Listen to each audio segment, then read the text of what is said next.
ನಿನ್ನೆ ಸಂಜೆ ಸುರಿದ ಭಾರೀ ಮಳೆ ಬೆಂಗಳೂರು ನಗರಿಯನ್ನ ತತ್ತರಗೊಳಿಸಿದ್ದು, ಮಳೆಯಿಂದಾಗಿ ಸೃಷ್ಟಿಯಾದ ಅವಾಂತರಗಳಿಗೆ ಒಟ್ಟು 9 ಮಂದಿ ಜೀವ ಕಳೆದುಕೊಂಡಿದ್ದಾರೆ.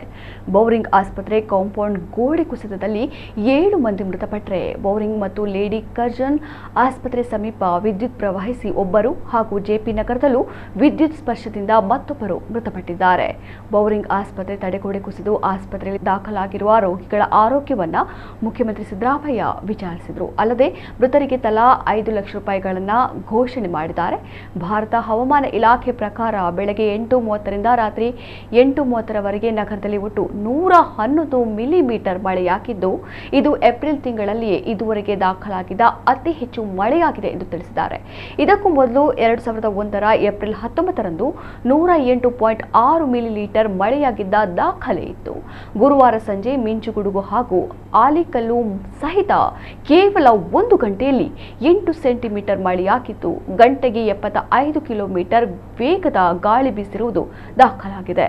ಮುಂದಿನ 2 ದಿನಗಳವರೆಗೆ ಬೆಂಗಳೂರು ಹಾಗೂ ಸುತ್ತಮುತ್ತಲಿನ ಪ್ರದೇಶಗಳು ಜೊತೆಗೆ ತುಮಕೂರು, ಹಾಸನ, ಚಿಕ್ಕಬಳ್ಳಾಪುರ ಸೇರಿದಂತೆ ದಕ್ಷಿಣ ಒಳನಾಡಿನ ಕೆಲ ಭಾಗಗಳಲ್ಲಿ ಗುಡುಗು ಸಹಿತ ಆಲಿಕಲ್ಲು ಮಳೆಯ ಸಾಧ್ಯತೆ ಇದೆ ಎಂದು ಐಎಂಡಿ ಎಚ್ಚರಿಕೆ ನೀಡಿದೆ. ನಂತರ ಗರಿಷ್ಠ ತಾಪಮಾನ 1-2 ಡಿಗ್ರಿ ಸೆಲ್ಸಿಯಸ್ ಏರಿಕೆಯಾಗುವ ಸಾಧ್ಯತೆ ಇದೆ.